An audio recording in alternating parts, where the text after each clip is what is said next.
welcome to today's lesson on the English concertina. We're doing this very simple kind of nursery rhyme, I guess, Bobby Shafto, or Bobby Shafto some people say. And the tune that I'm using here is perhaps not the one I would personally choose, but it's the one that my wife's Morris side plays. And I'll show you the alternative tune a little bit later on in the lesson, and also some little ornaments that you can do on this tune, because obviously I'm playing it very straight there. We're in the key of G major, a very straightforward set of notes. The notes that we use in this tune are as follows. D on the right hand side. Also on the right hand side we've got F sharp. On the left hand side we've got G, A on the right, B on the left, C on the right, and D on the left. So it's very simple because it starts on the left hand side only. It's all left hand side, so you've got G, G, G, D, B, D, B, G, and then we've got all right hand side. We've got D, D, D, A, F sharp, A, F sharp, D. So basically that's all a G major chord. And that's all a D major chord. So G major chord, D major chord. Then it's the first part again. And then on the right hand side, you're basically playing a D7 chord split up into separate notes. A, C, A, F sharp, okay? And then on the end there, two Gs. So I've done this in 2/4, kind of a polka feel. So 1 and 2 and 1 and 2 and 1 and 2 and 1 and 2 and that kind of idea. So that's the A part. The B part. So it's the same notes, isn't it, as the first part, but just in a different order. B, D, B, G, B, D, B, all on the left hand side, and then all on the right hand side. A, C, A, F sharp, A, C, A.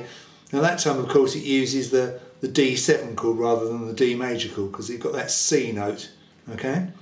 So if you were to play those three notes together, that's a D7 chord, in case you didn't understand that. And then you're back to the left hand side, and back to the right hand side.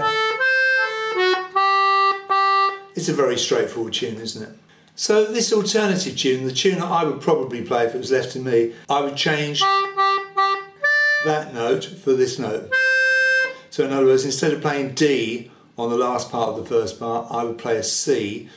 So instead of jumping up a fifth, remember as you go up the same row, you're jumping up in fifth, so G to D, I'd go G, G, G, C on the right hand side instead of the D. So that's a fourth, not a fifth. G, G, G, C. And the same here, I play D, D, D, but instead of playing A, instead of going up to the fifth, like that, I go. I play this note over here, which is a G, which is the fourth of Ds. So I'd have.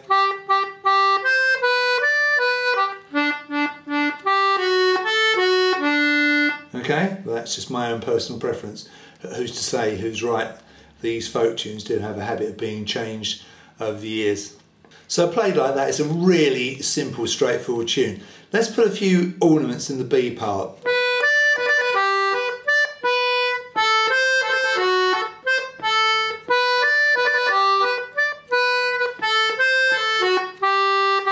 So on this first part of the B part, on the left hand side, instead of doing that, go. So B, D, and then do a quick B, D, B before you go to the G. That's called a mordant. And the same over here on the right hand side, play A, C, then go A, C, A before you do the F sharp. So you're adding two extra notes.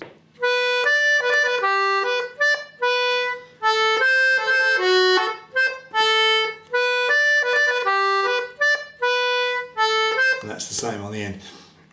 You've got to be quite brave with this and kind of leave it as late as you dare.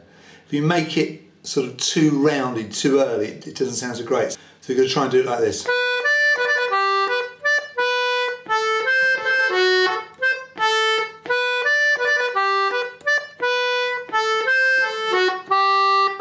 So nice and crisp.